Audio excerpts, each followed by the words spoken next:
dan semoga selalu sehat ya Bapak Ibu semua. Baik, sambil di-share mungkin di chat box, berasal dari mana aja nih? Dan boleh sambil dicek-cek juga kondisi jaringan dan kameranya ya. Kami akan senang sekali kalau Bapak Ibu juga berkenan untuk bisa on cam sehingga kita bisa berinteraksi dengan lebih, nyaman ya, bisa melihat wajah Bapak Ibu semua. Wah, Pak Bimo dari Pekanbaru. Baik. Oke, dari mana lagi nih Bapak Ibu semua?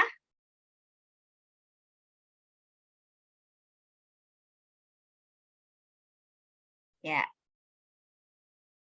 sepertinya masih sambil mungkin mengerjakan yang lain ya Bapak Ibu ya, malam-malam mungkin baru pulang kerja sambil makan malam mungkin ya. Wah ada Kak Mona dari Surabaya, ada Kak Ivan dari Depok, ada Pak Sony dari Jakarta. Wah ada juga dari Kudus nih Pak Amir, Pak Jimmy dari Depok. Baik. Baik Bapak Ibu semua, selamat datang rekan-rekan peserta, TTG Trainer Development Series 2023. Nah, TTG Trainer Development Series ini adalah salah satu program yang diadakan oleh Tempat Trainers Guild dalam rangka pengembangan potensi trainer dan edukasi di Indonesia. Nah, mungkin ada yang belum tahu nih, TTG atau Tempat Trainers Guild ini apa gitu ya. Nah, TTG ini atau Tempa Mentoring Program ini adalah inkubator bisnis yang diprakarsai dan dimentori langsung oleh Dr. Indrawan Nugroho. Mungkin Bapak Ibu ada yang sudah familiar dengan namanya atau bahkan subscriber YouTube-nya gitu ya.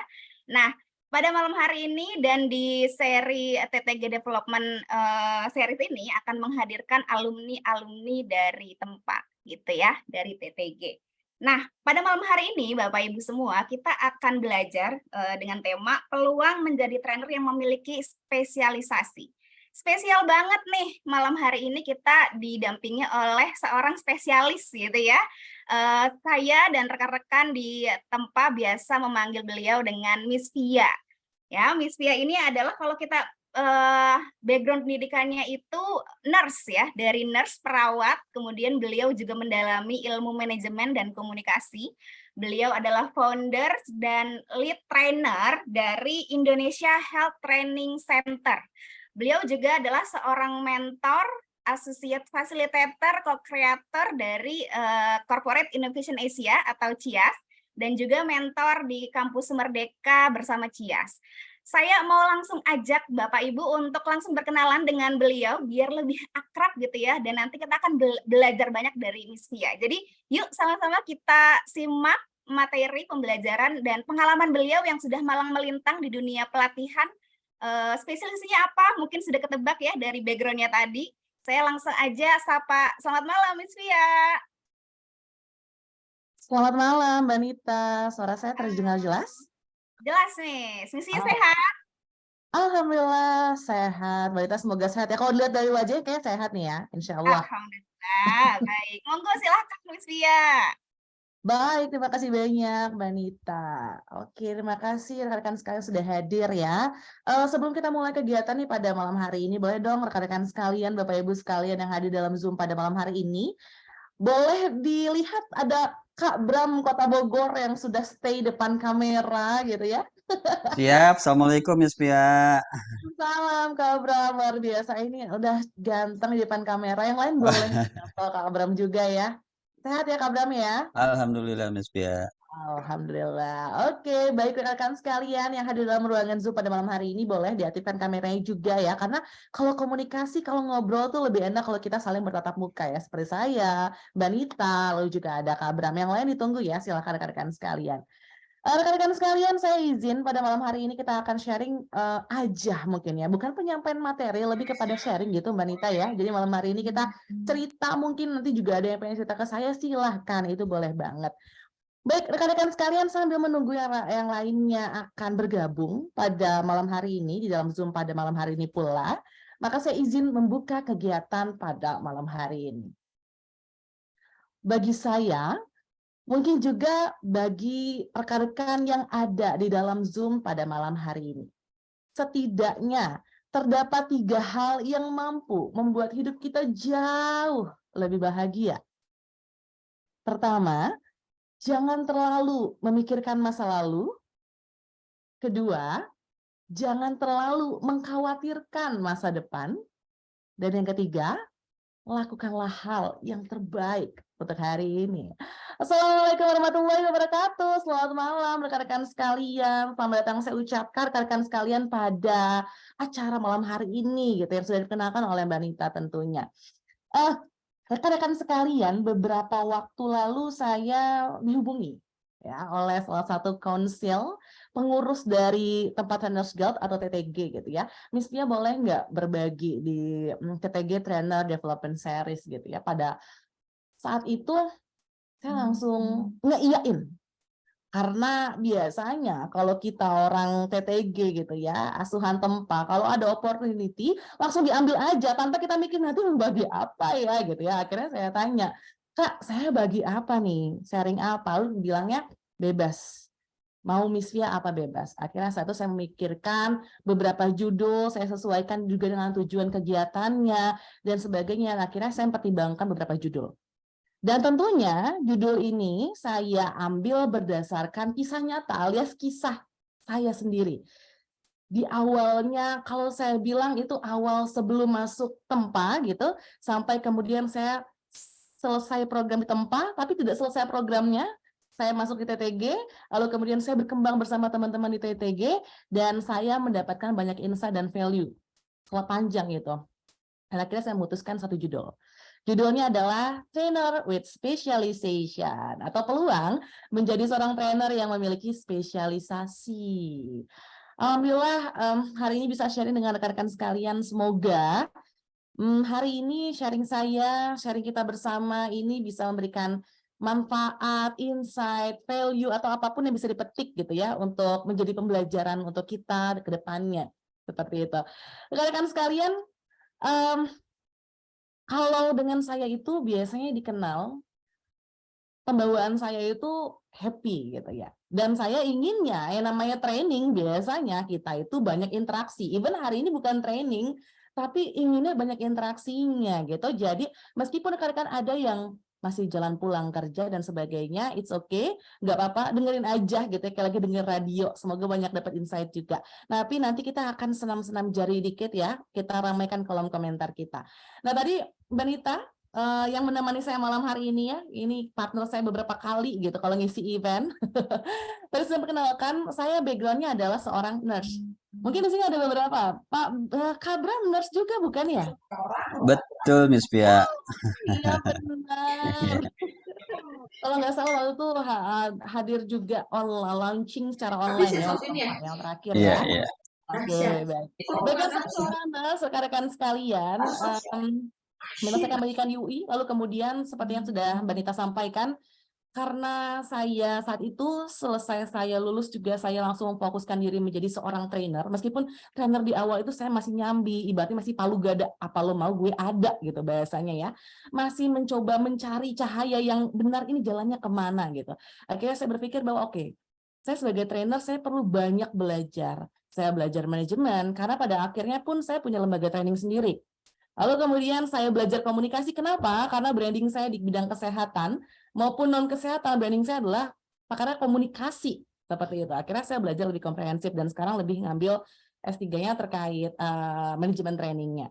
Dan saya juga saat ini aktif ya sebagai member dari Tempat Trainers Guild sejak tahun 2019 lalu ikut tempa. Alhamdulillah sampai hari ini saya masih bersama-sama berkembang dengan teman-teman di member TTG tentunya ya. Oke, itu aja mungkin perkenalannya. Intinya cukup panggil saya dengan Miss Via aja, karena itu nama panggung saya ya, Miss Via.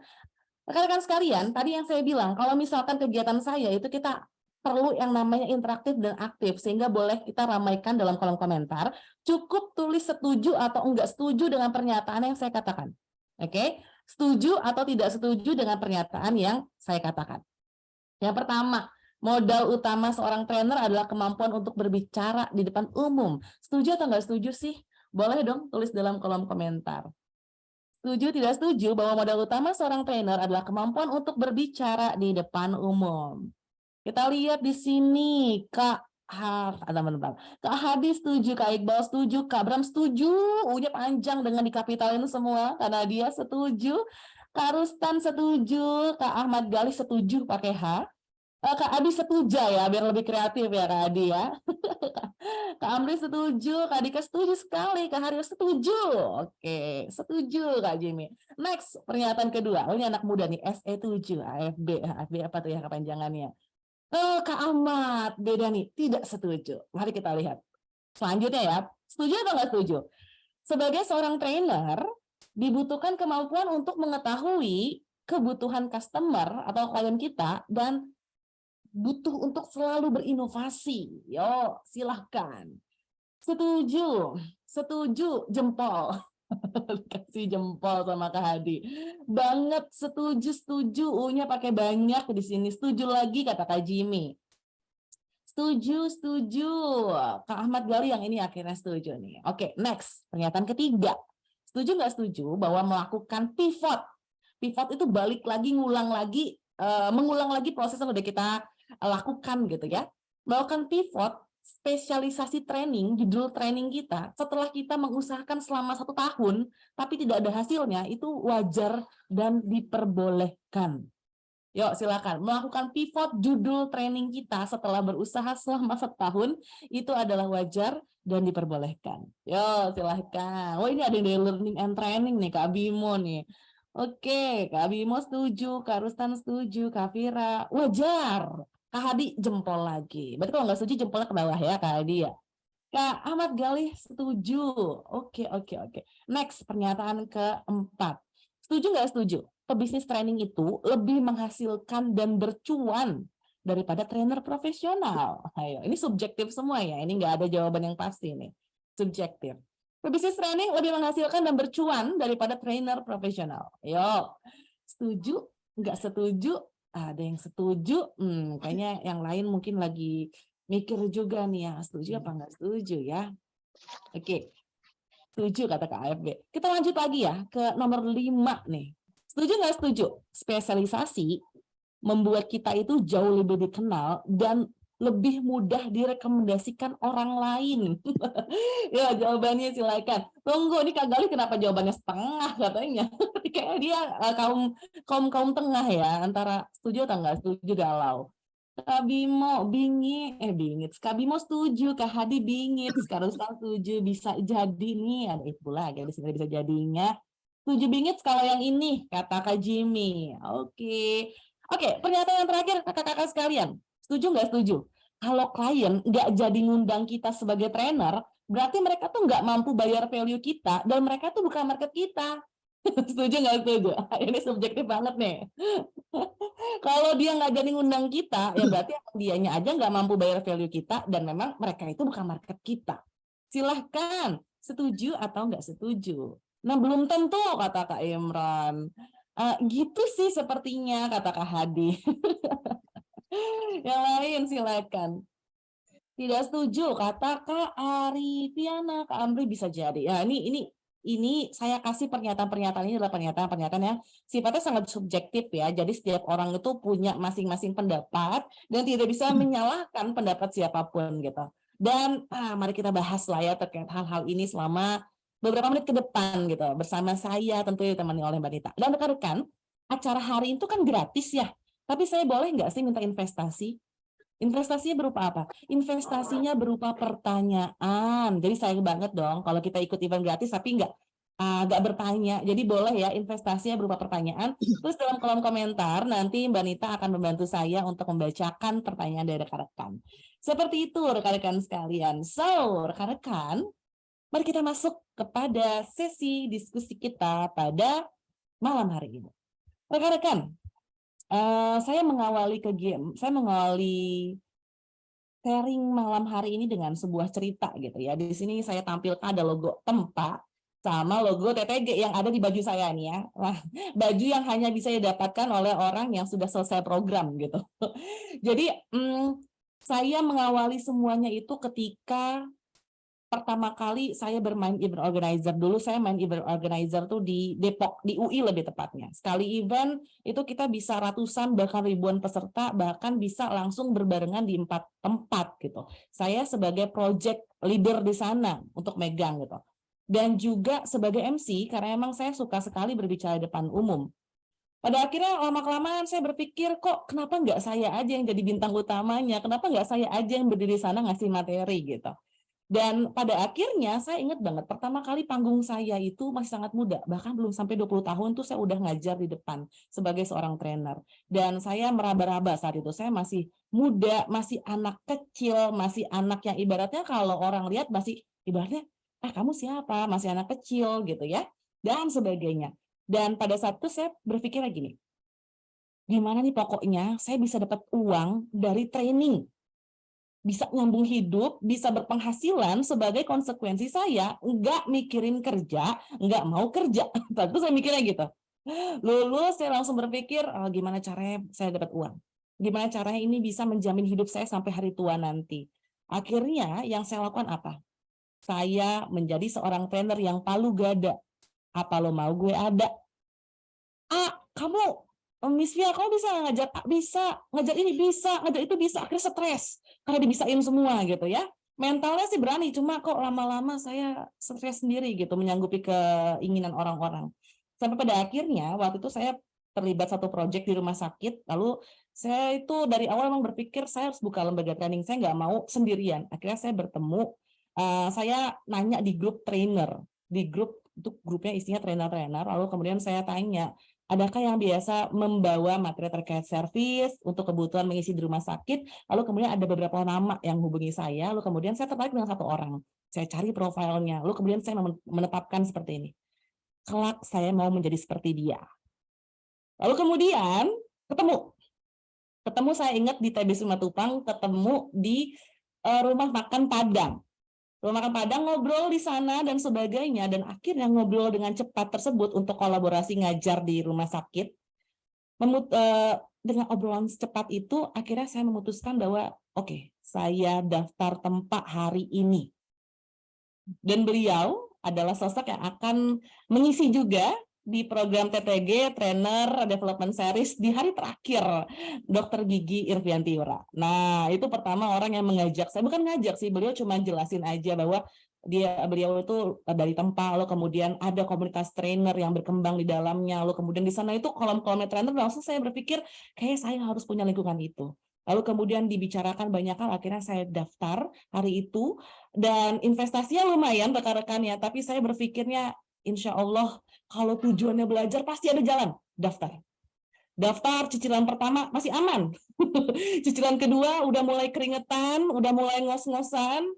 Lalu kemudian berada di cicilan ketiga ya. Ketika kita sudah di akhir program, itu saya udah mulai mikir, bayarnya pakai apa ini ya?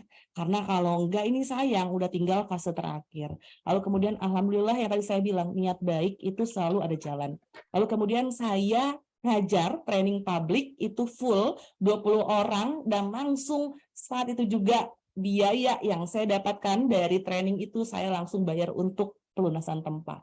Saat itu juga, dan saya langsung berpikir gini, saya ikhtiarnya lulus dari tempat, insya Allah lah kalau misalkan saya benar-benar di jalan yang benar, lingkungannya yang benar, training yang saya lakukan itu bisa membayar secara lunas. Saya pikirnya seperti itu, rekan-rekan. Sampai pada akhirnya alhamdulillah kemudian saya masuk programnya, saya bergabung di TTG, dan itu menjadi salah satu yang paling saya syukuri sampai hari ini, yang benar-benar mengubah hidup saya. Even waktu saya selesai program tempat itu COVID, tapi justru waktu COVID saya malah melejit. Alhamdulillahnya itu, dengan berbagai program yang dilakukan dan sebagainya, alhamdulillah yang dulunya saya palu gada, hari ini saya sudah bisa menetapkan, saya udah tahu tujuan saya mau jadi trainer profesional atau pebisnis trainingnya. Modulnya mau apa ya, kira-kira yang dibutuhkan itu apa ya, yang kira-kira bakal banyak permintaannya itu apa ya, dan itu semua saya dapatkan insight selama program ini. Jadi saya bilang, ini adalah best investment yang pernah saya lakukan selama hidup saya untuk saat ini, gitu. Nah, selama program ini saya ingin sharing banyak sebenarnya ingin saya sharing karena banyak value insight yang saya dapatkan selama kurang lebih 4 tahun ya bersama Tempat dan TTG. Tapi hari ini saya akan lebih sharing kepada rekan-rekan lebih cerita terkait trainer yang punya spesialisasi. Nah, kita akan berangkat dari sini dulu. Orang-orang trainer yang ngajar nggak punya spesialisasi itu ibaratnya kalau ditanya kamu bisa ngajar A nggak? Bisa.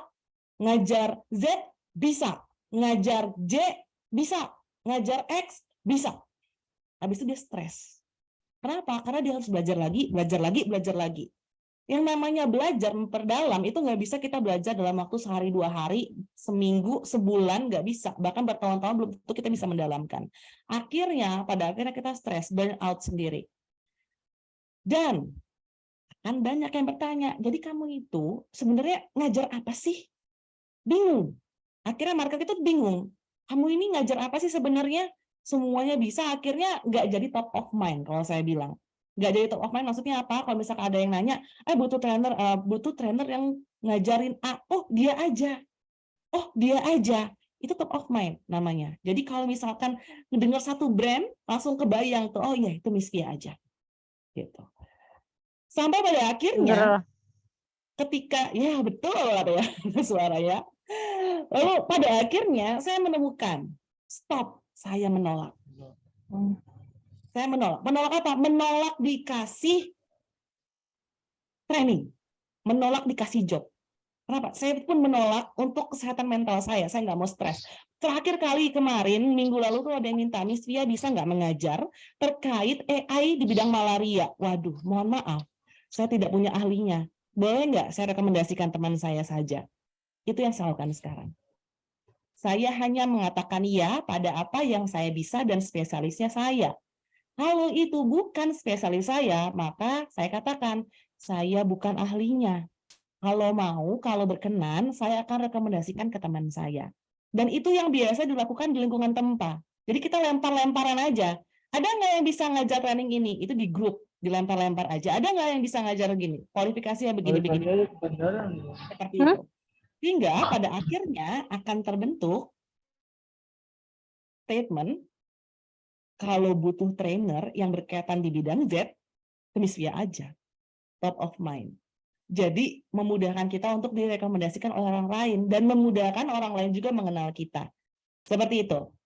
Nah, kenapa sih kita jangan sampai punya training ataupun kita dikenal sebagai trainer yang palu gada gitu. Satu, pasti kita akan buat market bingung. Kalau udah buat market bingung, market pun akan bingung ngundang kita. Bener nggak ya? Iya nggak ya? Bisa nggak ya? Akhirnya market bingung, akhirnya market nggak ngundang, dan orang lain pun mau merekomendasikan juga ragu karena kayaknya enggak sih, soalnya training sebelumnya dia ngajar yang lain. Akhirnya semua serba bingung. Termasuk kita juga bingung, kenapa kok saya nggak diundang-undang? Gitu ya. Lalu kenapa lagi? Apalagi yang saya katakan kenapa jangan kalau gak ada. Kedua, nyusahin diri sendiri. Diminta untuk mengajarkan satu materi yang sepertinya simpel, sederhana, dan sebagainya. Tapi kita sebagai trainer, kita itu harus memberikan value, kita harus memberikan hal yang terbaik yang bisa kita lakukan, gitu ya, kasih insight yang banyak, dan itu nggak akan bisa kita dapatkan dengan belajar hanya sehari 2 hari, nggak bisa. Yang ada apa? Kita burn out, belajar lagi, mana udah belajar nggak dalam lagi, karena apa yang dia pelajari cuma ngeliat di Google aja, buat apa? Lalu terlalu beresiko dan pertaruhkan citra diri kita. Kenapa? Karena kita bukan ahlinya. Kalau misalkan kita nggak pernah tahu namanya dunia training, yang duduk di sana itu saya berkali-kali yang namanya ngajar, direkturnya duduk bareng sama peserta itu saya berkali-kali gitu. Kita nggak pernah tahu bahwa itu direkturnya dan sebagainya, ataukah siapa PIC-nya atau bagaimana. Lalu kemudian pada akhirnya dia melihat bahwa kayaknya nggak proper deh, kayaknya nggak oke deh. Akhirnya apa? Mengecewakan. Dan mengecewakan kalau cukup dikit dia itu it's okay. Tapi kalau misalkan dia bicara ke orang lain, kayak nggak rekomendasiin deh, kayaknya enggak deh, kayaknya yang lain deh. Kan jadinya citra kita yang jelek. Cuma gara-gara kita ngambil pekerjaan yang emang kita bukan ahlinya. Lalu materi yang diajarkan nggak dalam, ya tadi gara-gara kita belajarnya juga nggak dalam, nggak akan bisa dalam. Yang namanya mau spesialis gitu ya, spesialisasinya di sana itu belajar bertahun-tahun, ambil sertifikasinya luar dalam negeri gitu, dan benar-benar praktiknya juga. Lalu value yang diberikan nggak akan maksimal. Kenapa? Karena pesertanya dia akan kecewa. harga kita pun akan turun. Saya kasih hehe tuh ya. Kenapa? Karena kalau udah kecewa, value-nya nggak ada, insight nggak dapet, training cuma hahaha, habis itu peserta pulang nggak bawa apa-apa, ya orang akan kecewa, nggak rekomendasikan, harga kita bakal turun karena kita tawar-tawar. Nggak mau dong, nggak mau pasti. Karena kita punya nilai di sini, nggak mau ditawar pastinya. Tapi kalau misalnya kita nggak mau ditawar, ya kita harus naikin value kita. Gimana caranya? Nah, kita bahas dulu yang berikutnya. Rekan-rekan, ini saya ambil dari Training Industry Report tahun 2020 yang dilaksanakan atau dilakukan oleh teman-teman TTG ya.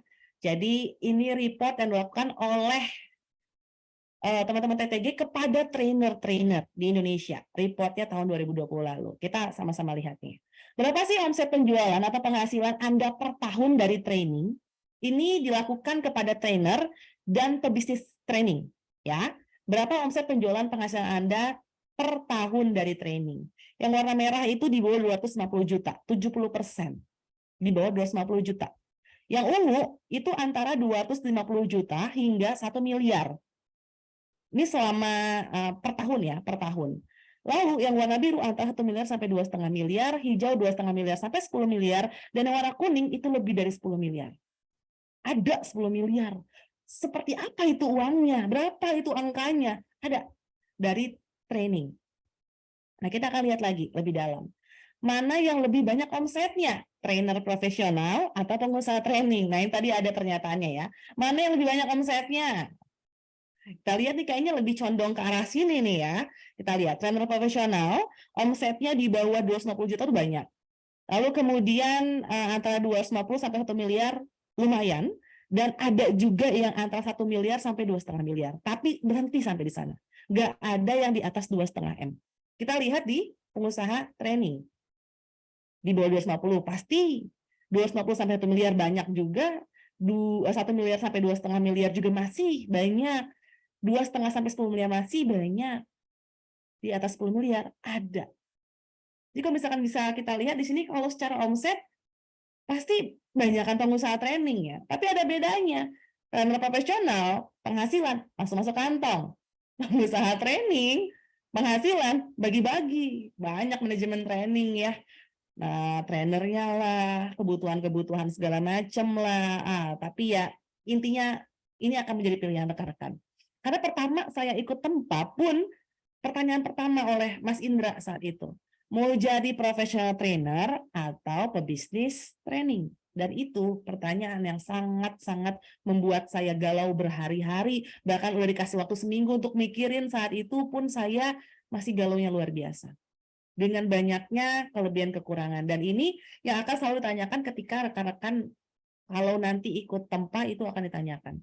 Dengan segala kelebihan kekurangannya. Nah, kita bisa lihat ya, pengusaha training seperti apa, dan profesional seperti apa. Enaknya profesional, ya udah dia jalan sendiri, uang untuk dia. Kalau pengusaha training kan banyak hal yang harus dia lakukan, yang harus dia manage secara SDM, secara programnya, dan sebagainya. Nah, kita lihat lagi report berikutnya. Mana yang lebih banyak omsetnya? No specialization or with specialization? Kalau judul hari ini adalah specialization, udah pasti jawabannya yang lebih banyak adalah with specialization. Kenapa? Karena kita bisa lihat yang lebih dari 10 miliar itu adalah training yang punya spesialisasi, alias kemanapun dia pergi, dia ngajarnya itu doang. Akhirnya ke branding, didengar, lalu kemudian dikenal se-Indonesia, akhirnya digunakan oleh banyak industri di Indonesia. Jadi dia nggak perlu lagi nyari market, karena orang sudah mengenal dia sebagai brand A, akhirnya dipakai, dan dia tinggal nunggu panggilan keliling Indonesia. Dan itu yang pakai specialization. No specialization, dia akan terus mencari, kira-kira mana nih yang bisa pakai saya dalam konteks positif ya. Mana nih yang bisa ngundang saya, mana nih yang bisa saya kasih training, dan sebagainya. Without specialization akan seperti itu. Nah, oke. Sekarang saya ingin menyampaikan ini dulu ya. Karena ini berkaitan banget dengan yang specialization dan non-specialization, berkaitan juga dengan dampak-dampaknya tadi. Training itu jangan cuma hahaha. Kenapa? Peserta nanti pulang nggak bawa apa-apa. Ini insight yang besar banget buat saya. Karena dulu waktu zaman, saya boleh ya mengatakannya itu zaman jahiliyah ya, boleh ya, biar mudah menyebutnya. Zaman jahiliyah dulu, saya tuh mikirnya gini, karena waktu masih Palu Gada, saya tuh pengennya waktu saya ngajar, peserta tuh happy. Happy. Akhirnya ketika peserta happy, ketawa, bahagia, ceria, saya happy juga. Tapi ketika mereka pulang, kita lihat evaluasinya dan sebagainya, apa yang mereka dapatkan tidak ada. Kenapa? Karena saya pun mengajarkannya juga nggak dalam, mengajarkan suatu hal yang biasa-biasa aja, yang ya nggak dalam lah pada intinya, nggak insightful, yang emang mereka udah tahu juga. Jadi saya mengajarkan sesuatu yang udah mereka ketahui. Akhirnya mereka pulang tidak membawa apapun. Tidak membawa keceriaan juga, karena keceriaannya cuma dalam kelas doang. Yang kedua, kalau jago ngomong doang, tapi nggak bisa kasih value yang besar buat peserta, sama aja percuma tak bergun. Apa itu percuma tak bergun? Ini adalah bahasa salah satu mentor di tempat, Mas Taufik. Mbak Nita udah ketawa-tawa, karena itu seperti ayahnya Mbak Nita ya. Percuma tak bergun itu apa? Percuma tak berguna. Kalau cuma jago ngomong, tapi nggak bisa ngasih value besar buat peserta kita, sama aja percuma tak berguna. Gitu ya, sia-sia, nggak ada gunanya. Lalu yang ketiga, buat apa ngajar sampai berbusa A sampai Z ke peserta, tapi tidak ada satupun materi yang dalam. Materinya sampai 36 dilakukan selama 3 hari, berarti satu hari kan 12 materi gitu ya. Tapi nggak ada satupun materi yang dalam, cuma ya definisinya, yang ibaratnya itu udah bisa kita cari di Google. Sehingga yang terakhir, ajarkanlah sesuatu yang tidak bisa ditemukan di Google. Bahkan kalau zaman sekarang anak-anak bilang, ajarkanlah sesuatu yang bahkan tidak bisa ditemukan di chat GPT gitu. Ajarkanlah sesuatu yang memang bukan sebatas teori, yang sebenarnya kita searching kata kunci langsung ketahuan di Google. Gitu. Karena kalau bicara training kan kita bicara perubahan. Pasti kita inginnya ada something yang berubah dari si peserta. Tapi nanti terkait perubahan itu akan disesuaikan dengan programnya. Kalau misalkan trainingnya cuma 2 hari, tapi kemudian harapannya dia memberikan servis yang paripurna, lalu kemudian dia langsung bisa dia bisa menjadi pelayan ataupun customer service terbaik, gitu. Kita nggak bisa cuma 2 hari gitu. Intinya ada sebuah perubahan yang terjadi, dan perubahan itu bukan cuma dari segi knowledge-nya aja gitu. Nah, lanjut. So, gimana ya caranya menciptakan spesialisasi tadi? Ini saya akan membocorkan sedikit rumus atau formula yang biasa ya ini disampaikan dan diajarkan oleh Mas Indra gitu ya kepada seluruh member Tempa gitu. Menciptakan spesialisasi satu cara aja. Pertama, kita tentuin dulu kita itu pengen jadi professional trainer atau training entrepreneur. Mau jadi si artisnya yang ngajar atau mau jadi manajemen artis yang ngelola. Itu dulu. Karena nanti akan berbeda. Tapi meskipun berbeda, tetap kita harus menciptakan trainer-trainer yang punya spesialisasi pada akhirnya. Atau bahkan ya memang lembaga trainingnya pun punya spesialisasi dan mencari talent-talent, trainer-trainer yang punya spesialisasi yang sama dengan lembaga training tersebut. Itu dulu. Gitu ya. Mau jadi trainernya, yang ibaratnya kamu adalah artisnya, gitu ya. Kamu yang ada di depan layar, kamu yang ngajar, atau kamu adalah training entrepreneur yang ada di belakang layar, yang ibaratnya manage semuanya, dan kamu bukan artisnya, tapi kamu yang manage artisnya. Itu dulu. Baru yang kedua, rumuskan PEM. PEM-nya ini pakai ini ya, PEM. Ini singkatan, harusnya gede gitu, PEM. Untuk menemukan spesialisasi kamu dalam dunia training. Nah, ini biasanya satu sesi sendiri untuk tentuin PEM ini. Gitu. PEM ini apa, Miss Fia? Nanti kalau udah dapat PEM-nya, baru kemudian kita akan join the game. Join the game. Join the game apa? Join the game, kita masuk ke dalam dunia training untuk kemudian apa? Kalau di tempat itu kita bilangnya rise above the crowd. Jadi kita itu rise sendiri di antara kerumunan banyak orang, kita tuh bisa rise. Kita itu bisa dikenal, lebih menonjol, lebih dikenal dan sebagainya. Intinya kita bisa rise above the crowd. Kita join the game dulu. Nah, PEM ini gimana Miss Pia? PEM ini kemarin, kalau rekan-rekan kemarin sempat ikut yang series hari kemarin bersama Teh Irma, saya sebutnya Teh Irma. Teh Irma juga sudah menyampaikan hal ini sebenarnya. Tapi mari kita bahas lebih agak dalam ya terkait PEM ini. Jadi ini satu sesi sendiri ketika masuk di tempat itu di hari pertama kita sudah menentukan PEM ini untuk menemukan spesialisasi. Karena pada akhirnya kalau kita tidak punya spesialisasi, ya orang pun akan bingung mau ngundang kita juga mau nge-brandingin diri juga akan susah gitu ya. PEM ini pertama adalah passion. Lalu E-nya expertise, M-nya market. P, passion. Passion ini apa sih? Passion ini adalah, ya coba deh dipikirkan, direnungkan, materi apa sih, judul apa sih, hal apa sih yang kamu suka, yang rekan-rekan suka, yang kalau kita bawain tuh emang kita bahagia bawain itu. Gitu. Dan waktu saya mengisi PM ini, passion saya di awal itu ya komunikasi, public speaking, hal-hal yang berkaitan dengan komunikasi itu saya runtutkan, PEM. Passion saya ada apa aja. Dan nggak harus satu, bisa beberapa.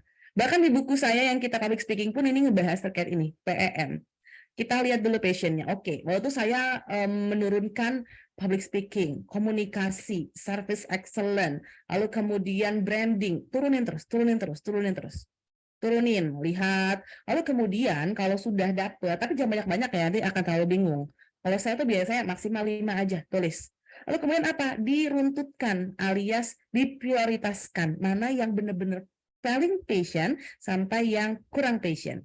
Diurutkan 1 mana, 2 mana, 3 mana, 4 mana. Dirunutkan seperti itu. Dipakai angka-angka, 1 itu berarti yang paling passion. 5 itu yang kurang passionnya. Ya, runutkan. Itu passion. Jadi apapun yang kita ajarkan, kita happy bawanya, kita tidak merasa terbebani, memang itu adalah suatu hal yang suka banget kita sharing. Lalu ada E, expertise. Expertise ini apa? Expertise ini adalah, ya ini emang merupakan skill kita, yang bahkan kalau bisa dikatakan kita punya pengalaman di sana, atau juga kita punya sertifikasi di sana. Gitu ya, kita punya pengalaman di sana, punya sertifikasi di sana, skill kita ada banget di sana, dan orang-orang pun mengakui skill kita ada di sana, gitu.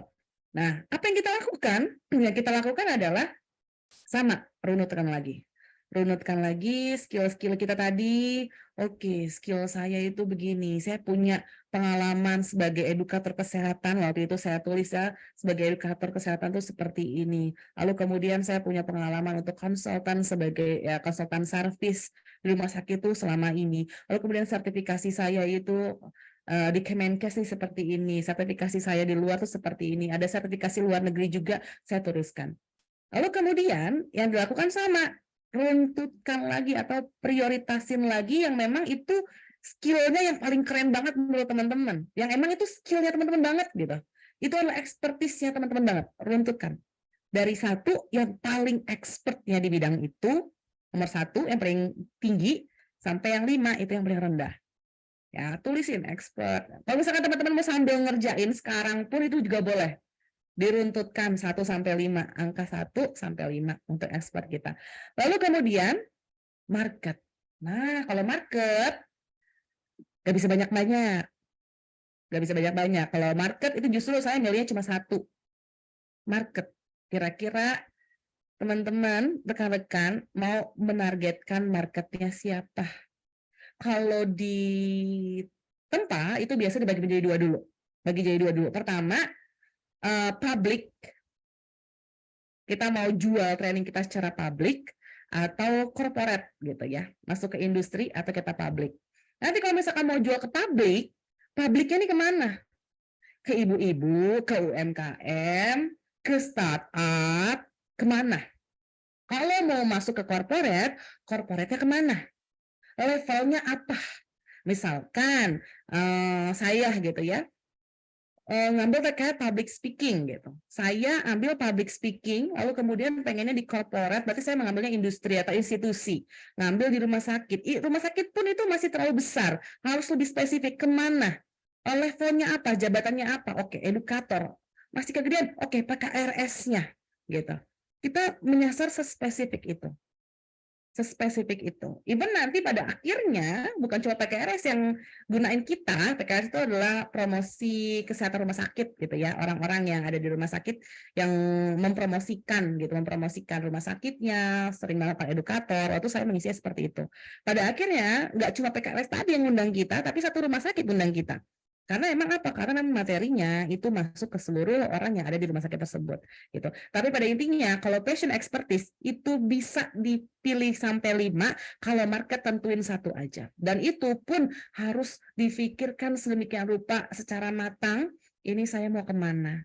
Karena ketika saya mengikuti program ini, menentukan PM ini, saya itu berpikir sampai seminggu. Menentukan training entrepreneur ataupun professional trainer mikirin seminggu.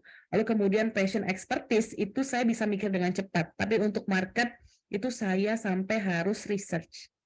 Mana yang kira-kira membutuhkan materi ini. Gitu ya. Mana yang kira-kira nih ya dengan spesialisasi saya ini mereka itu benar-benar butuh. Gitu. Nah, nanti cara melihatnya mana yang bisa menjadi spesialisasi kita itu kalau mudahnya kalau saya dilihat dari angkanya. Angka yang paling kecil itu bisa jadi spesialisasi kita. Tapi pertimbangkan. Teman-teman, rekan-rekan mampu atau tidak. Kalau mampu, sok mangga. Kalau nggak mampu, kenapa nggak mampu? Kalau misalkan bisa dipenuhi karena kita masih muda nih, penuhi dulu ketidakmampuan tadi, silahkan. Kalau kayaknya harus yang kedua aja, Miss Via urutan kedua, silahkan. So, meet your specialization. Jangan semuanya diambil. Bahkan saya membangun training, lembaga training saya pun, itu saya sudah membidik langsung, saya hanya bermain di soft skill. Saya tidak mau bermain di hard skill. Bahkan soft skill pun saya hanya membidik kepada 6 judul, yang judul-judul ini sebenarnya judul-judulnya sama, hanya dipecah menjadi lebih kecil. Gitu. Jadi memang harus lebih spesifik. Mau buat lembaga training atau sebagai trainer profesional. Seperti itu. Nah, itu PEM. Nanti boleh lah ya kita latihan-latihan, kita breakdown passion-nya apa, expertise-nya apa, lalu kemudian market kita di mana. Lalu kita akan meet tuh specialization kita ada di mana. Nah, ini di akhir nih, rekan-rekan yang mau bertanya, tadi sepertinya ada beberapa pertanyaan, nanti Mbak Nita akan bacakan gitu. Atau yang rencana ingin bertanya sekarang gitu, lagi ngetik silakan diketik sekarang ya, nanti kita akan masuk kepada sesi diskusi ya, nanti kita akan sharing-sharing aja, nggak cuma saya yang menjawab, tapi rekan-rekan semua juga kita akan sharing-sharing, termasuk Mbak Nita juga, karena Mbak Nita juga merupakan member TTG yang baru selesai program ya Mbak Nita ya, tahun ini ya Mbak Nita selesai programnya ya. Iya, masih di tahun ini ya. Gitu. Nah, apa yang perlu diingat? 1, training is about exchange of value. Maksudnya apa? Training itu berkaitan dengan bagaimana kita bertukar value. Gitu. Kita menukar value kita. Jadi yang dibeli itu adalah value kita.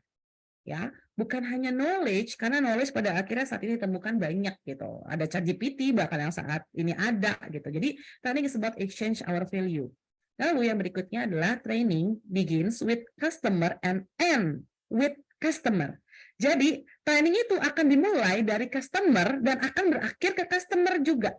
Sehingga please ketika kita mengajar, menentukan judul training kita atau spesialisasi kita, maka pastikan bahwa training yang kita sampaikan adalah benar-benar training yang dibutuhkan oleh customer kita, yang pada akhirnya nanti ini akan memberikan manfaat yang besar juga. Dan yang membutuhkan pun bukan hanya segelintir orang, tapi banyak sekali yang membutuhkan.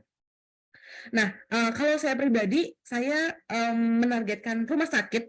Kenapa? Di sini ada Pak Bram juga gitu ya. Rumah sakit itu marketnya nggak akan habis dibagi-bagi banyak orang. Kenapa? Rumah sakit itu 3.600 di Indonesia. Puskesmas berapa? 10.000 bahkan udah lebih tahun 2023. Puskesmas 10.000 lebih. Lalu klinik lebih dari 10.000 juga. Lebih banyak lagi. Dan itu adalah pasar yang bisa saya masukkan. That's why saya sebagai orang yang lulus dari nurse tadi yang disampaikan oleh Mbak Nita, pada akhirnya saya ambil market saya supaya saya nggak kemana-mana. Saya tetap mengabdi untuk profesi saya sendiri. Itu dia. So, it's time to join the game, run the game, and win the game. Semoga bermanfaat. Sekian dari saya. Assalamualaikum warahmatullahi wabarakatuh. Saya kembalikan lagi kepada Waalaikumsalam. Assalamualaikum warahmatullahi wabarakatuh. Wah, luar biasa banget nih sharingnya. Mungkin malam ini boleh sambil nanti dicoret-coret ya, PEM-nya apa nih Bapak Ibu semua. Nah, mohon izin Miss Via, ini sudah ramai nih pertanyaan, ada yang japri juga ke saya gitu ya. Ini ada beberapa pertanyaan dari kloter trainer pemula nih Miss. Boleh mungkin saya gabung ya biar bisa dijawab sekaligus. Bagaimana caranya menjadi trainer bagi pemula? Terus kemudian kalau trainer pemula itu boleh nggak sih palu gada? Paling lama bolehnya paling lama berapa? Berapa lama boleh palu gada? Aduh, pertanyaannya boleh nggak ya? Karena pada akhirnya saya pun awal-awalnya palu gada. Sampai pada akhirnya saya itu insyaf. Insyaf dan saya dijedotin. Kalau kita di tempat itu ada istilah kamu mau dijedotin apa kamu mau kejedot sendiri. Itu ya, istilahnya seperti itu. Kamu mau dijedotin atau kamu kejedot sendiri. Dan alhamdulillah waktu itu saya dijedotin. Dan pada akhirnya saya insyaf. Kalau misalkan rekan-rekan itu memilih, Miss Via, saya palu gada dulu deh. Boleh. Berapa lama palu gadanya? Tahun, 2 tahun, jangan. Kalau palu gada dalam makna lebih ke pencarian jati diri atau penjelasan mana modul yang benar-benar lagi dibutuhkan, bukan lagi dibutuhkan ya, mana modul ataupun masterpiece itu yang memang benar-benar ditangkap oleh market, itu boleh. Tapi jangan lama-lama, sebulan, 2 bulan, maksimal 3 bulan lah. Kalau saya bilangnya itu bukan palu gada kali ya, itu lebih kepada kita mencari gitu ya, ngeriset lah, mencari-cari, itu boleh. Karena kalau misalkan saya bilang nggak boleh gitu ya, lah saya juga dulu palu gada, tapi alhamdulillah saya diinsyafkan. Semoga rekan-rekan dengan adanya acara ini pun gitu ya, mungkin sedikit terbuka bahwa iya juga ya, semoga. Karena pada akhirnya waktu itu saya tidak palu gada karena memang saya dibukakan mindset bahwa sampai kapan kau palu gada. Pada akhirnya nanti orang pun nggak ada yang kenal kamu dan kamu pun bingung mau nge-positioning kamu itu di mana gitu. Gitu kali Mbak Nita. Baik, semoga yang bertanya ini tidak perlu dijedotin ya Miss ya, karena sesi ini bisa Oh ya. langsung mencari spesialisasinya apa. Baik, ada pertanyaan lanjutan nih Miss, seru banget. Bagaimana cara Miss Via bagi waktu untuk kuliah, ngajar, istri, dan peran-peran lainnya? Ini bocoran ya Bapak Ibu, kalau Miss Via ini memang hobi banget belajar. Dia mengambil kuliah tuh bisa sampai 2 ya Miss ya, bahkan sekarang udah Miss 3. Mau kuliah lagi. Gimana tuh Miss? Maksimal 2, Manita. Saya nggak sanggup kalau sampai 3 kampus gitu, saya nggak. Saya ngambil 2 maksimal. Dan alhamdulillah kemarin tuh 2 pun udah luar biasa stres gitu ya. Alhamdulillah satunya udah lulus gitu ya. Tinggal 1 lagi gitu. Gimana ngebagi waktunya ya? Ya memang harus benar-benar di waktu dibagi-bagi sedemikian rupa sih. Jadi kalau ngambil kuliah pun saya cari gitu ya kuliahnya yang ibaratnya waktunya tetap di hari-hari itu aja gitu ya. Lalu kemudian waktu kemarin pandemi saya kan berpikir oke, kuliahnya ini bisa blended nih, jadi kita nggak harus yang selalu offline. Alhamdulillah kan saat ini kan kuliah nggak harus selalu offline ya, dan itu memudahkan saya ya. Tapi bukan berarti kuliah online itu juga nggak bagus ya teman-teman, enggak. Justru saya kemarin ngambil MIKOM itu banyak banget insight yang saya dapatkan meskipun 100% online gitu.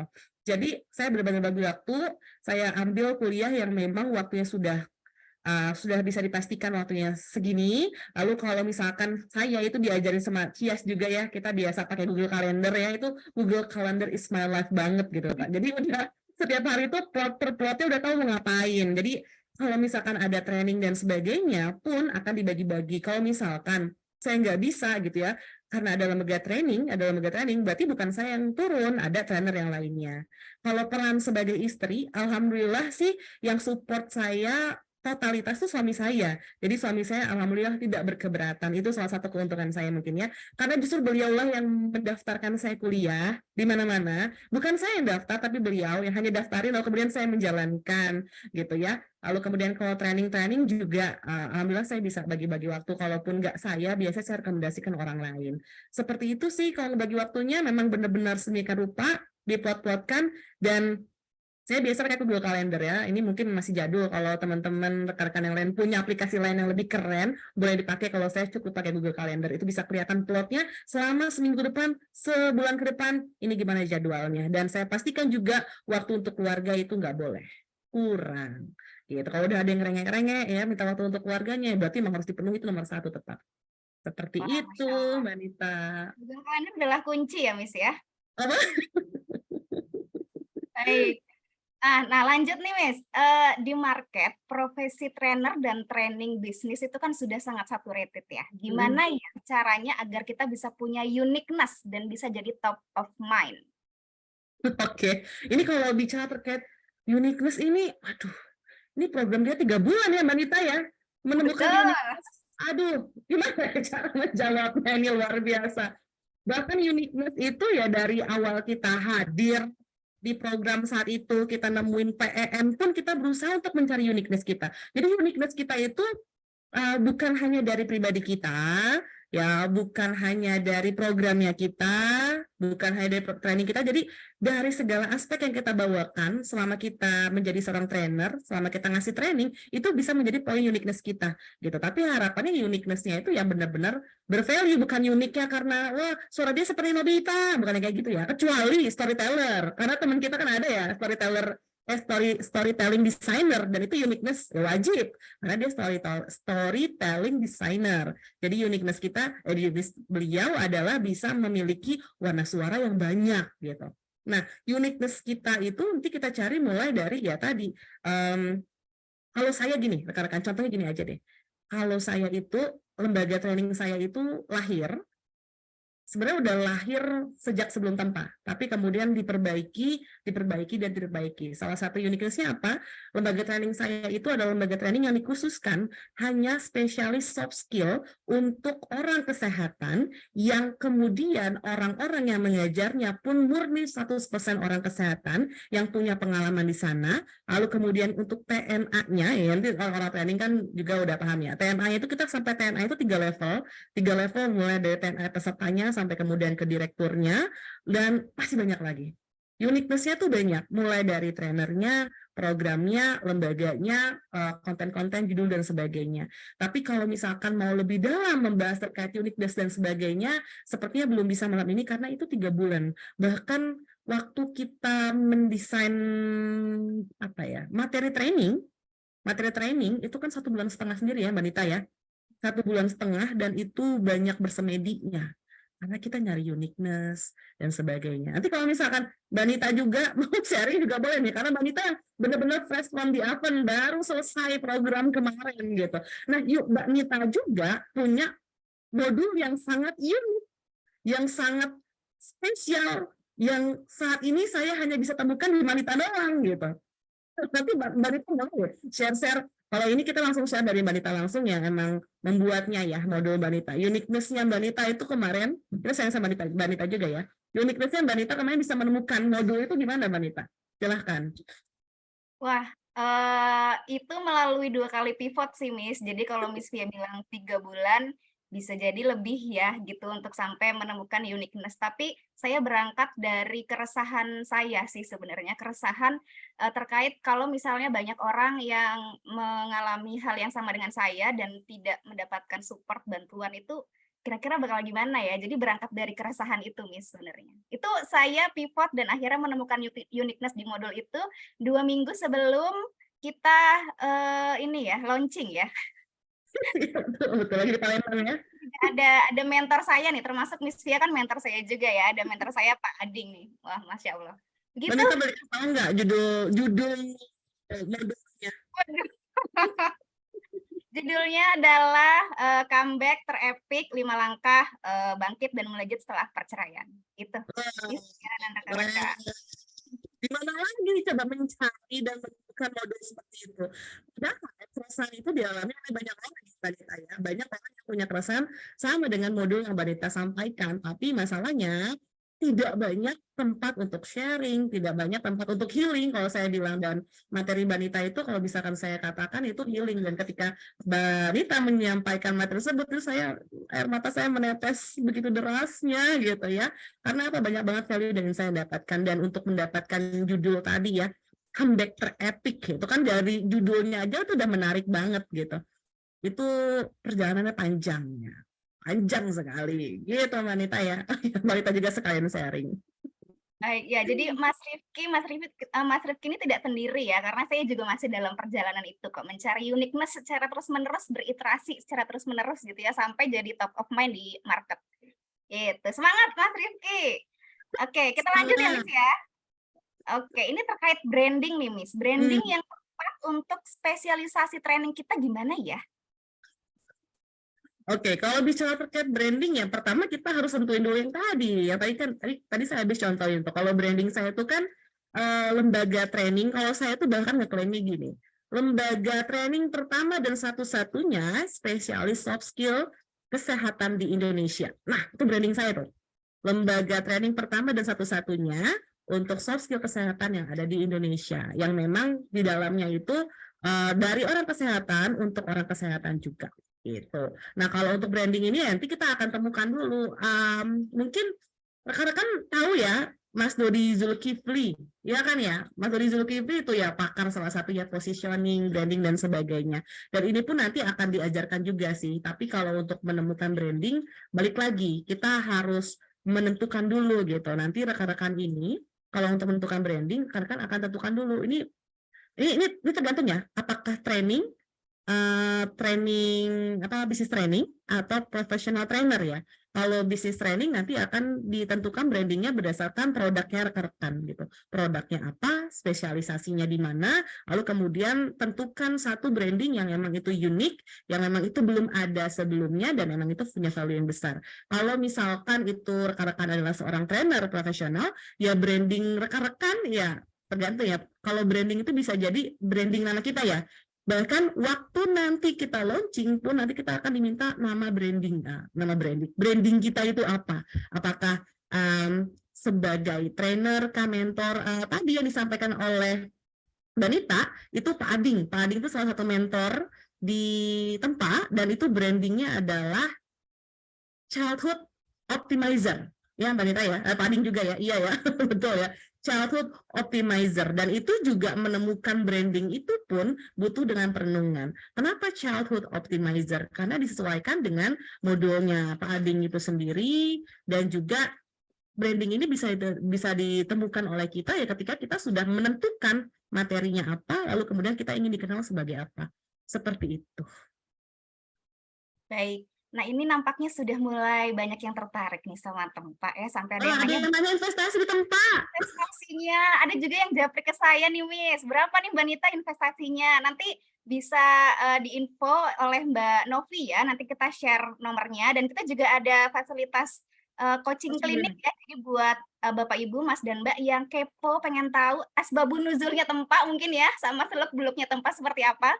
Nanti ada coaching klinik, nanti di akhir kita akan sediakan form buat Bapak Ibu yang memang tertarik untuk bisa ikut gitu ya. Oke. Nah, lanjut boleh ya, Miss ya? Tambah panas. Boleh. Oke, Miss, untuk pemula dan mencari jati diri, apakah, oh ini tadi sudah, mohon maaf, udah jadi satu ya. Oke, kebetulan saya dan rekan kerja sekarang berencana merintis lembaga training dengan tema karir development. Kira-kira hal penting utama yang perlu dibangun dan diperhatikan untuk bisa eksis seperti apa ya, Miss? Ini dari Mas Hafiz Maulana. Oke, sebelum menjawab pertanyaan Mas Hafiz ya, saya mau jawab dulu yang pertanyaan Mas Arief. Sekarang berapa investasi di Tempa? Kalau saya ya tadi, kalau misalkan Mas Arief dengar saya cerita di awal, saya tuh bahkan nggak tahu investasinya di awal gitu ya. Saya pokoknya bilang, ya saya daftar aja ketika angkanya, waduh ini sama kayak biaya kuliah saya gitu ya, biaya kuliah profesi saya gitu. Tapi waktu sempat kaget juga, tapi saya pikirnya intinya gini, intinya adalah saya yakin kalau misalkan saya udah berniat untuk belajar, mendapatkan ilmu gitu ya, beribadah jatuhnya, melebarkan lingkungan saya gitu ya, insya Allah jalan baik itu pasti akan ada jalan keluarnya gitu ya. Dan itu yang saya lakukan, dan ikhtiar saya juga bukan cuma ikhtiar ya, sepertinya ini harapan sih waktu itu. Harapan saya tuh gini, waktu saya masuk pertama di Tempa, saya bayar investasinya sekian, insya Allah setelah lulus dari Tempa, biaya saya untuk melaksanakan training pun sekian, sehingga satu training saya udah nutup untuk biaya ikut Tempa. Saya mikirnya gitu. Itu aja positifnya dulu, dan ya Allah tuh maha baik. Waktu saya cicilan terakhir itu alhamdulillah saya bisa nutup karena emang training, tiba-tiba ada training di Bandung gitu ya, 20 orang full, lalu kemudian biaya itu langsung saya lunasin ke Mbak Novi gitu. Sampai ditagih-tagih tuh sama Mbak Novi waktu itu. Nah, oke, lanjut ya ke Mas Hafiz. Kalau terkait yang lembaga training ya. Lembaga training ini jungkir balik ya, Kak Hafiz ya, jungkir balik apa ya, segala macam perjuangan dilakukan. Tapi kalau misalkan rekan-rekan kemarin ikut yang sama Kak Irma itu sempat diajarkan ya, tapi atau disampaikan. Tapi setidaknya di sini yang perlu dipastikan itu tuh yang pertama adalah founder business fit. Ya, ada founder business fit-nya dulu tuh. Lalu kemudian product market fit. Gitu ya Mbak Rita ya. Product market fit. Jadi kalau misalkan di awal ya kita sesama foundernya dulu nih. Foundernya, sesama founder kita punya satu visi, misi, value yang sama atau enggak. Lalu kemudian kita sesama founder nih menyukai nggak sih apa yang kita lakukan saat itu. Kalau misalkan kita buat lembaga training, misalkan ini trainingnya apa sih? Di career development, apakah seluruh founder pun punya passion yang serupa di bidang career development itu? Harapannya semuanya sama, semuanya punya kesamaan, kesukaan di career development, sehingga energinya pun sama.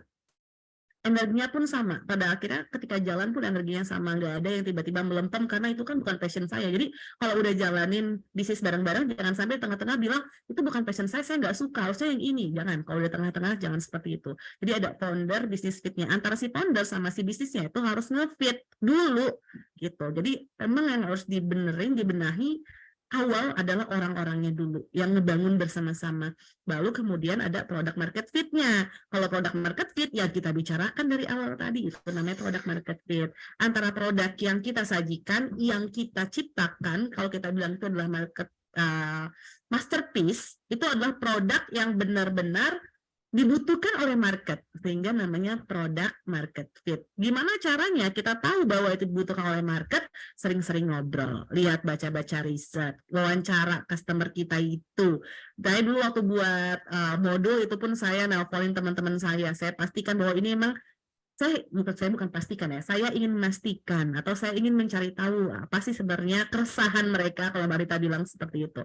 Jadi produk dan marketnya juga perlu fit, itu yang kedua. Tapi kalau misalkan di awal ya founder business fit-nya dulu. Gitu Kak Hafiz. Ya, dan tambahan mungkin Miss memang nanti di tempat kan kita juga diajarkan gimana sih caranya ngobrol sama customer ya, berempati, benar-benar tahu problemnya customer. Jadi modul kita itu bisa menjawab permasalahan mereka gitu ya. Yes. Wah, sip. Oke, nah lanjut ya Miss ya. Setelah PM ketemu nih, seberapa penting kita punya judul atau tagline untuk training kita? Nggak penting ya? Penting banget. Karena kalau training tidak berjudul, jadi kita tidak tahu judulnya apa. Itu jawaban ini, bercandanya ya.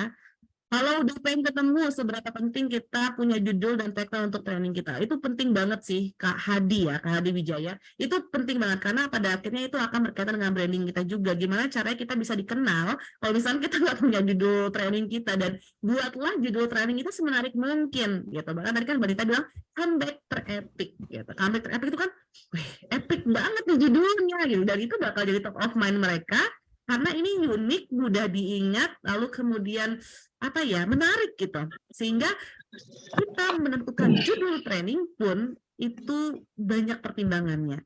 Kalau misalkan rekan-rekan mau melihat judul-judul training para trainer di tempat, rekan-rekan boleh mampir ke IG-nya Tempat Trainers Guild. Di sana banyak aktivitas kita, termasuk ketika kita mau launching itu ada flyer launching trainer dan judul-judulnya. Coba deh belajar dari sana atau lihat-lihat dari sana judul-judul mereka itu biasanya judul-judul yang sudah spesifik, judulnya sudah langsung menyasar ke market tertentu, dan judulnya itu enak didengar, mudah apa ya, pokoknya enak deh, pokoknya kata tadi Manita epic, comeback terepik, jadi mudah untuk diingat juga. Ya, itu penting karena itu berkaitan juga dengan branding kita gitu. Oke, baik. Nah, lanjut ya, Miss. Ini bagaimana caranya bagi kita punya spesialisasi agar lebih cepat dikenal dari Pak Jimmy? Nih, kalau saya tuh ya, nggak tahu ya, saya tuh lagi berpikir gini, saya juga kan lagi berpikir gimana ya supaya spesialisasi saya juga bisa lebih cepat dikenal. Ini mungkin pikiran anak-anak muda zaman sekarang, dan saya juga tidak menyalahkan hal itu, justru saya setuju. ketika kita punya spesialisasi, kita tuh kayaknya perlu banget yang namanya buat konten di media sosial. Karena dengan cara itulah, itu adalah fast track-nya kita untuk mudah dikenal oleh orang-orang.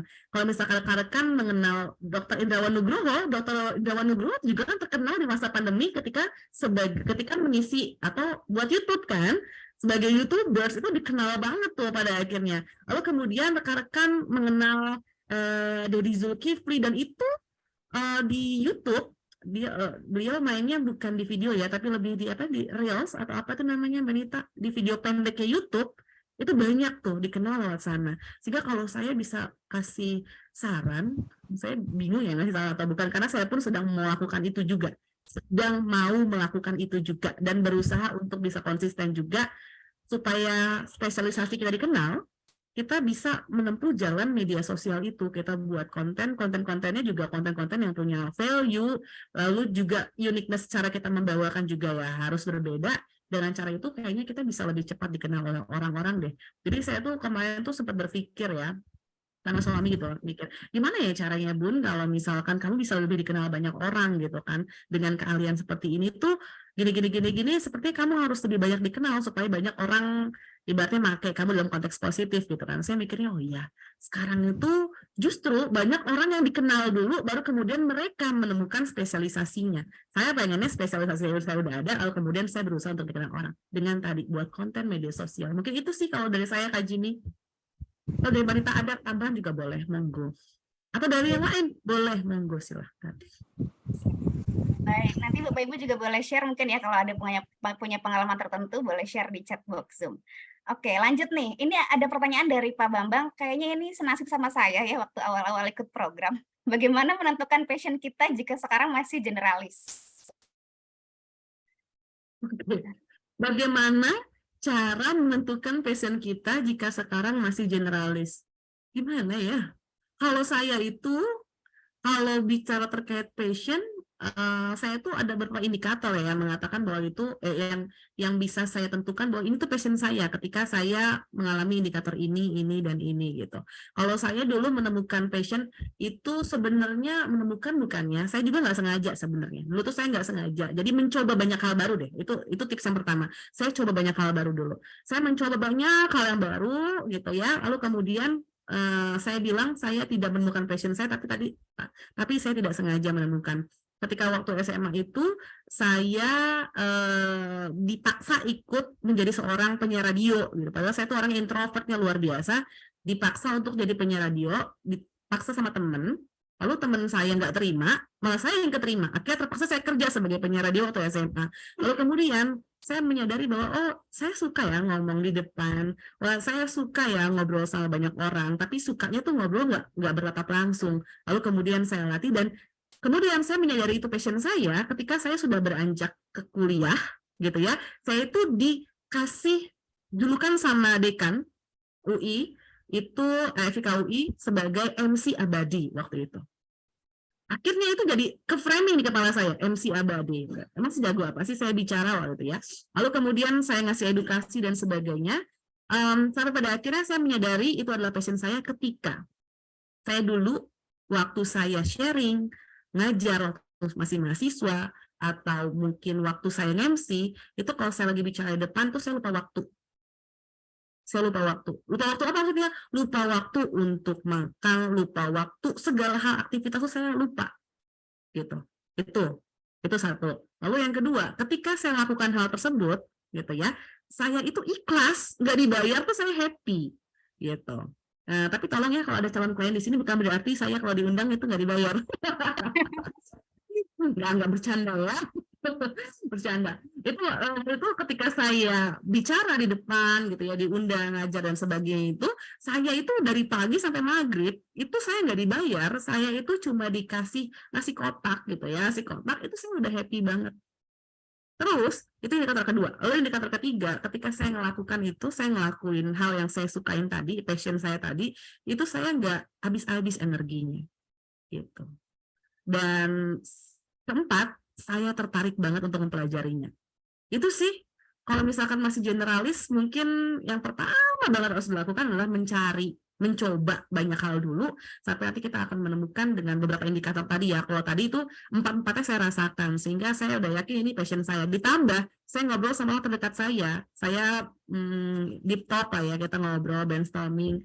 Saya minta orang lain menilai saya seperti apa karena kadang saya dapat insight bagus dari orang lain yang mengenal saya lebih dalam dan akhirnya passionnya ditemukanlah seperti itu. Seperti itu. Dan ternyata itu juga masalah yang Banita juga ya. Betul, baik. Berarti Pak Bambang, mari sama-sama kita mencari passion ya, biar nanti ketemu lah. Oke, di sini ada Pak Haryo juga nih komentar sampai jungkir balik menyusun modul dan menemukan uniqueness ya. Satu, saya dengan Pak Haryo. Pak Haryo nih kalau nggak salah besok nih mau sharing nih. Bagus nih, karena kan bisa sharing banyak dengan Pak Haryo. Jadi jangan lupa besok juga ikutan sampai sesinya selesai ya, di akhir sesi bersama Dr. Riri kalau nggak salah yang terakhir ya. Gitu. Pak Haryo besok akan sharing sama teman-teman. Ya. Oke, baik. Lanjut ya Miss ya. Oke, bagaimana Miss Via mengembangkan modul pertamanya menjadi modul-modul baru? Gimana caranya modulnya beranak gitu kali ya Miss ya? Betul. Modulnya beranak ya. Modulnya beranak gimana caranya? Seiring berjalannya waktu kita akan banyak permintaan sebenarnya. Banyak permintaan. Jadi kan kalau misalkan kita hanya selalu membawakan, misalkan nih saya pakai modulnya Banita gitu ya, atau dulu ya pitching innovation gitu. Materi saya itu dulu namanya presenting ideas for millennials. Gitu ya, presenting ideas for millennials, lalu kemudian dibantu oleh Mas Indrawan Nugroho untuk diubah menjadi lebih terdengar, jadi namanya pitching innovation. Ya, pitching innovation adalah modul besar saya. Lalu kemudian, nggak mungkin dong orang-orang itu selalu mengundang kita dengan nama atau judul training yang sama. Pitching lagi, dan pitching lagi. Nggak mungkin dong. Pada akhirnya ketika ada permintaan, mereka minta judulnya seperti ini, Miss. Kurang lebih itu sama dengan pitching, tapi saya minta didalamkan lebih di sininya. Akhirnya muncullah modul-modul baru. Ya, public speaking yang lebih dalam lah, atau bahkan saya kan sekarang merambah ke kesehatan ya. Bukan pivot sih lebih tepatnya, bukan pivot ya, karena pada akhirnya sekarang ada beberapa modul, tapi modul di umumnya pitching innovation itu kepalanya, kalau di kesehatan itu ada lagi yang soft skill tadi. Nah nanti kalau saya itu melihat juga dengan kebutuhan, karena yang namanya modul itu nggak akan abadi. Jadi jangan pernah berpikir bahwa modul kita akan kita pakai seumur hidup sampai kita mati. Nggak bisa. Karena dunia itu semakin berkembang, semakin berubah, permintaan juga akan semakin berubah, trennya SDM juga nanti akan semakin berubah, bahkan hitungannya bukan per 5 tahun, bisa jadi 3 tahun, bisa jadi setahun, bahkan dalam hitungan bulan, sehingga kita pun harus berinovasi menyesuaikan. Jadi kalau saya bagaimana bisa memunculkan modul-modul anak-anaknya itu ya berdasarkan voice of customer saya kembali. Gitu. Jadi yang tadi prinsip saya bilang tadi bahwa training itu begins from customer dan end-nya by customer juga. Gitu. Kak Adi. Ya, namanya tidak asing ya Miss Via ya. Kak Adi sederhana. Kalau perjawabannya kurang puas, kita bisa ketemu langsung kali ya. Boleh, apakah di Karawang atau di sini? Sepertinya saya kenal gitu ya.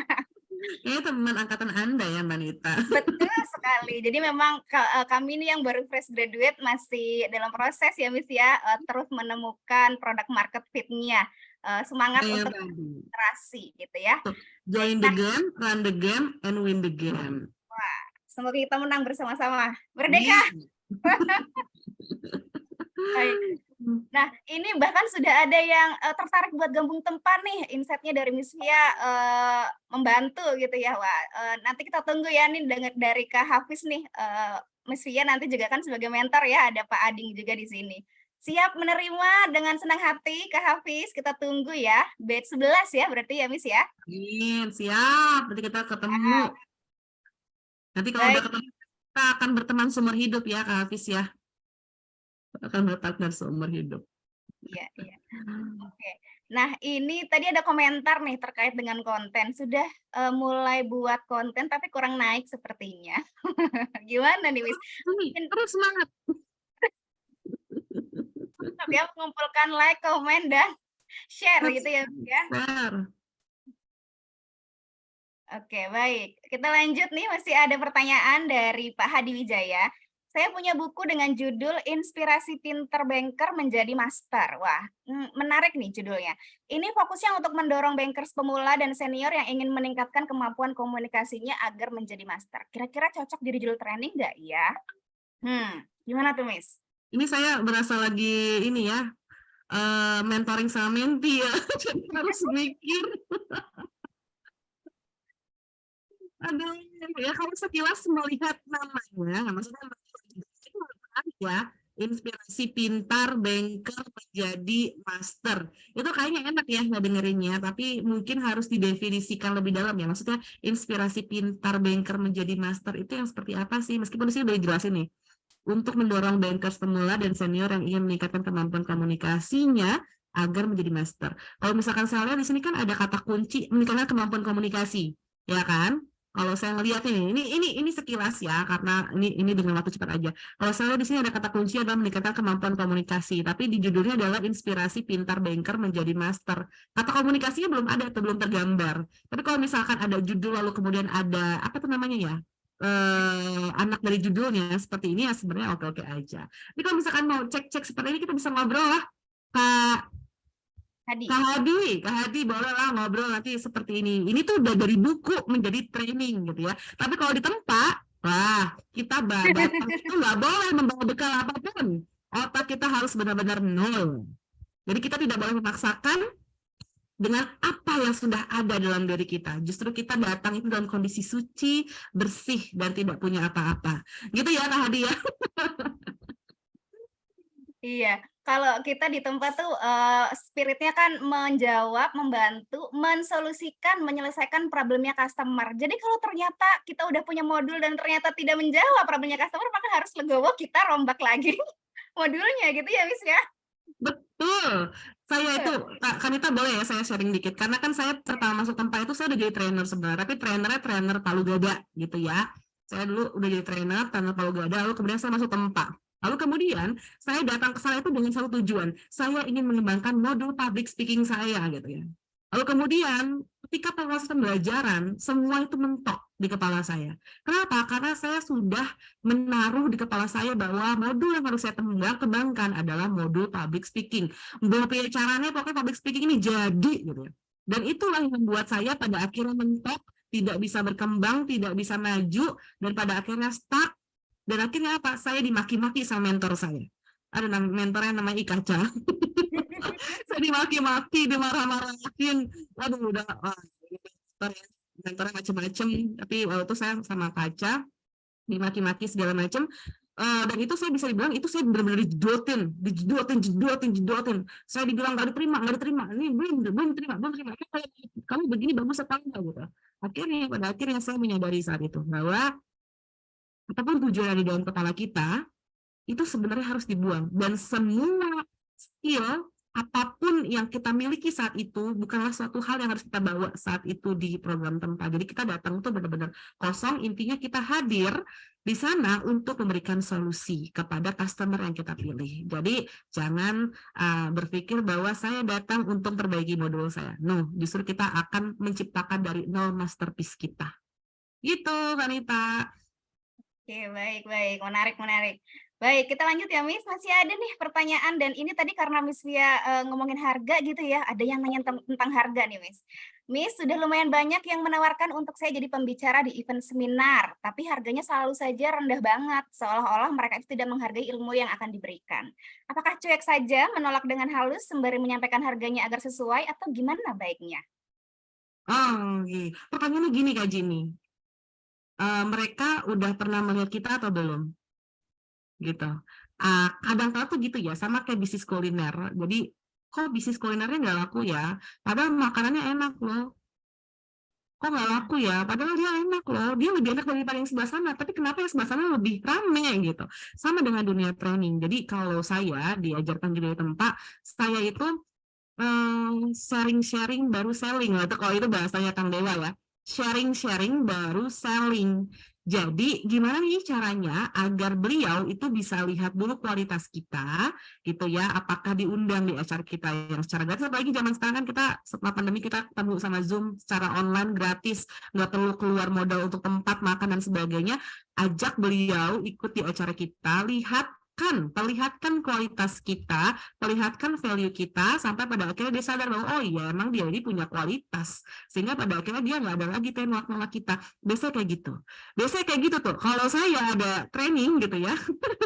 Ngomong-ngomong Pak Bram ini calon klien saya sebenarnya, makanya saya berhati-hati ya. Pak Bram ini calon klien ini saya kasih gratis gitu ya ke bagian diklatnya. Lalu kemudian mereka melihat dengan harapan next nanti beliau bisa melihat kualitas, lalu kemudian saya diundang. Gitu sih kalau saya, Kak Jimmy. Jadi jangan langsung pasrah, masih ada segala macam cara yang bisa kita lakukan. Tanpa modal pun bisa. Tapi diundang-undang gitu ya, Kak. Kayak gitu ya, Pak Bram ya. Insya Allah. Insya Allah, langsung saya prospek loh. Iya, baik. Nah, kalau pesannya Coach Indra itu kan kita kasih dulu value gitu ya, sampai customer itu merasa dapat manfaat ya, dapat benefit. Nah, nanti insya Allah akan order akan datang dengan sendirinya gitu ya, Miss ya. Baik, wah seru banget ya Miss pembicaraan diskusi kita, sharing kita malam hari ini, tapi kayaknya kalau dilanjutkan akan bisa sampai tengah malam nih Miss ya, karena kan pengalaman Miss Pia juga panjang dan banyak banget nih gitu ya. Mungkin kita cukupkan sesinya pada malam hari ini kakak-kakak, nanti kalau misalnya kepo-kepo mau nanya-nanya ke Miss Pia, boleh langsung direct message aja ke Instagram beliau ya, gitu ya. Miss Pia cari aja pasti ketemu deh, karena cuma satu kayaknya yang namanya Miss Pia ya. Brandingnya. .id tapi ya, nanti Miss Pia luar negeri ya. Iya, baik rekan-rekan semua, terima kasih sudah hadir pada malam hari ini di TTG Trainer Development Series. Kami mengundang dan berkenan mohon Bapak Ibu semuanya bisa share ya kesan-kesan feedback untuk kami gitu ya, agar sesi-sesi yang akan kami lakukan juga bisa lebih memberikan value buat Bapak Ibu semua. Silahkan isi feedbacknya di link yang sudah kami share di chatbox Zoom gitu ya. Dan kemudian jangan lupa nih, kita masih ada kelas berikutnya gitu ya. Jadi besok akan ada kelas yang akan dipandu langsung oleh Coach Hari Utomo. Beliau juga sudah hadir di sini tadi ya, sudah sempat berkomentar. Tema yang akan disampaikan adalah Mastering the Art of Quick ROI, the Fast Track Guide for a Newbie Trainer ya. Jadi teman-teman termasuk saya newbie trainer gitu ya, wajib untuk bisa hadir sesinya gitu ya. Oke, nah terakhir nih Bapak Ibu, Mas dan Mbak semua, informasi tadi yang sudah mulai bertanya banyak gitu ya, tempat tuh apa, terus berapa investasinya gitu ya. Kami menyediakan fasilitas coaching klinik yang akan nanti difasilitasi oleh teman-teman konsil TTG gitu ya. Bagi Bapak Ibu, Mas dan Mbak yang berkeinginan untuk bisa ngobrol-ngobrol ya, mengetahui tempat itu apa dan seterusnya, informasi detailnya bisa mendaftarkan di coaching klinik yang linknya juga akan di-share oleh rekan kami. Itu ya, itu saja Bapak Ibu, Mas dan Mbak. Terima kasih untuk keseruan sesi hari ini. Sampai ketemu di kelas berikutnya. Saya tutup. Assalamualaikum warahmatullahi wabarakatuh. Waalaikumsalam warahmatullahi wabarakatuh. Terima kasih banyak Manita, rekan-rekan sekalian. Waras. Sukses. Yuk. Thank you Terima Bapak kasih Ibu. semuanya. Salam sehat selalu.